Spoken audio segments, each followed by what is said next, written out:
Hello dear students, we have one question. Question is the figure shows a square loop L of side 5 cm which is connected to a network of resistances. This whole setup is moving towards right with a constant speed of 1 cm per second. At some instant, a part of L is in uniform magnetic field of 1 Tesla, right? Perpendicular to the plane of the loop. If the resistance of L is आपको दे रखा है 1.7 ohm, the current in the loop at that instant will be close to आपको बताना है. This question is asking JEE 2019. Option आपको दे रखे just to can see guys. Okay guys let's see the solution. बेटा समझ गए आप इसके कॉन्सेप्ट को. अब इस फ्रेम को देख के डर मत जाना बेटा, ध्यान से देखो. ये बैलेंस कंडीशन यहाँ पे बन रही है. 3 ओम रेजिस्टेंस के यहाँ पे कुछ भी काम नहीं है, ठीक है.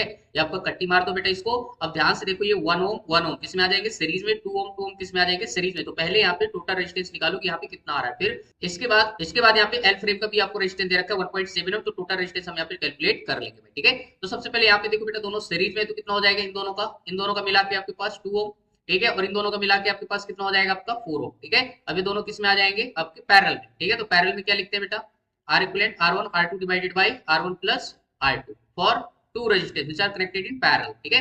तो कितना हो जाएगा आपके पास 2 × 4 डिवाइडेड बाय 2 + 4 कितना 6, ठीक है. तो 2 × 4 डिवाइडेड बाय 6 ये कैंसिल हो जाएगा. तो कितना हो जाएगा 4/3. तो इसको जब आप डिवाइड करेंगे तो मेरे पास आ जाएगा 1.3, ठीक है. ये हो जाएगा. इसके बाद यहाँ पे आपको क्या है, टोटल रेजिस्टेंस निकालना है. तो R टोटल कितना हो जाएगा 1.3 प्लस आपके पास 1.7, तो बोले तो आपके पास 3.0 ओम रेजिस्टेंस यहाँ पे निकल के आ जाएगा. अब नेक्स्ट यहाँ पे कितना इंड्यूस हो पाएगा, E = VBL. क्लियर है. तो ये मेरे को लेंथ लेनी बेटा. देखो पैरेलल लेंथ में यहाँ पे कुछ भी यहाँ पे और यहाँ पे कुछ भी इंड्यूस नहीं आएगा, सिर्फ इस वाली जो परपेंडिकुलर लेंथ है, क्योंकि ये पूरा फ्रेम ऐसे यहाँ पे राइटवर्ड डायरेक्शन में जो मूव कर रहा है, तो उसके करस्पॉन्डिंग हम यहाँ पे देखेंगे. तो आपके पास V कितना है 1 टेस्ला, और V आपको कितना दे रखा है स्पीड, दैट इज आपको दे रखा है 1 सेंटीमीटर पर सेकंड. यहाँ पे 1 × 10⁻² रखेंगे क्योंकि मीटर में हमें रखना है. एल की वैल्यू यहाँ पे कैपिटल एल है, दैट इज गिवन है आपको यहाँ पे दे रखा है 5 सेंटीमीटर. तो यहाँ पे 5 × 10⁻² हो जाएगा, ठीक है.